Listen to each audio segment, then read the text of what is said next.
আজকের রেসিপি হলো চাউমিন।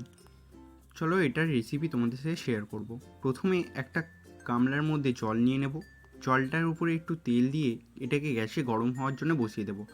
জলটা গরম হয়ে এলে এতে চাউমিনটা দিয়ে দেব। দিয়ে আরেক দিকে কড়াই বসিয়ে নেব এবং কড়াইতে একটুখানি সাদা তেল ঢেলে দেবো। দিয়ে এটা গরম হওয়ার জন্য ছেড়ে দেবো। গরম হয়ে গেলে এটার মধ্যে দুখানা ডিম ফাটিয়ে দেবো। দিয়ে এটাকে ঝুড়ো ঝুড়ো ঝুড়ো ঝুড়ো করে নেব। দেখতে পাচ্ছ ঝুড়ো ঝুড়ো হয়ে এসছে। এবারে ডিমটাকে নামিয়ে আমরা কড়াইতে আবার সাদা তেল দেবো আর সবজিগুলোকে এবার ভেজে নেব। সবজির মধ্যে রয়েছে ক্যাপসিকাম, তারপর এদিকে গাজর আর বিনস। এগুলিকে এবারে ভেজে নেব। প্রথমে গাজর দিয়ে দিচ্ছি, তারপর বিনসটা দিয়ে দেবো, দিয়ে এটাকে ভেজে নেব।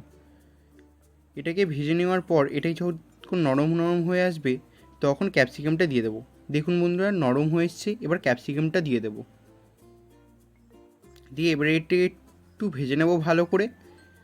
দিয়ে ভাজা হয়ে গেলে এতে স্বাদ অনুযায়ী লবণ দিয়ে দেবো।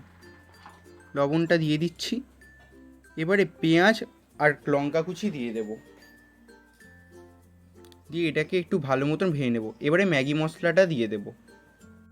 আর ম্যাগি মশলার সাথে এখানে ডিমের যে ঝুড়ি ঝুড়ি করা ছিল সেগুলোও দিয়ে দেবো। দিয়ে এটাকে ভালো মতো নাড়াচাড়া করে নেব।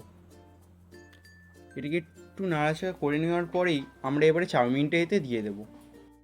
এগুলি চাউমিনটাকে দিয়ে দেওয়ার পর নাড়াচাড়া করে নিলে আপনাদের সুস্বাদু চাউমিন রেডি। ভিডিওটা কেমন লাগলো অবশ্যই জানাবেন। লাইক এবং সাবস্ক্রাইব করে